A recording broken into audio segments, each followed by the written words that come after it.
the towing hitch interchangeable, so it can slide in. It can, by sliding it in different ways, that way or that way, into if you've got the housing for that to go in, this can be height adjustable for your whatever you're towing.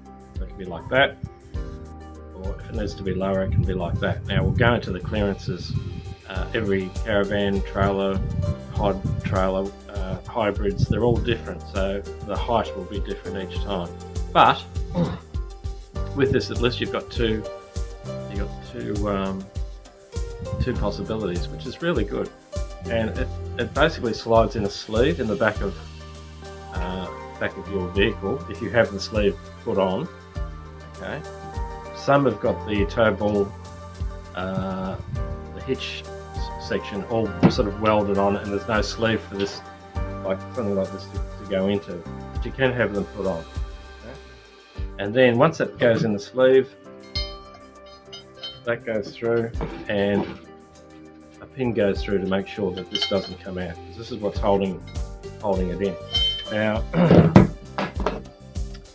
one thing with these is I'm about to paint it. I'm giving it a bit of a sand. I'm going to paint it yellow with epoxy enamel that's anti-rust, protects against rust and corrosion. Now the reason yellow is when you got these things on and you're not towing anything, they can be a hazard for people's shins. If you hit one of these with your shins, holy shit, it hurts. Okay, certainly you should be taking it out when you're not using it for that reason, and also because probably someone might come along and go, oh yeah, I need one of those, and just take it in. You can take it out of the back of your SUV or your car, whatever you're using to tow it. So anyway, that's it. A little bit more about that later. I'm going to sand it and give it a nice coating of yellow so it stands out.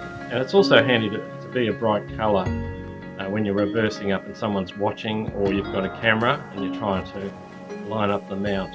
So just a few tips. Yeah, that's basically it.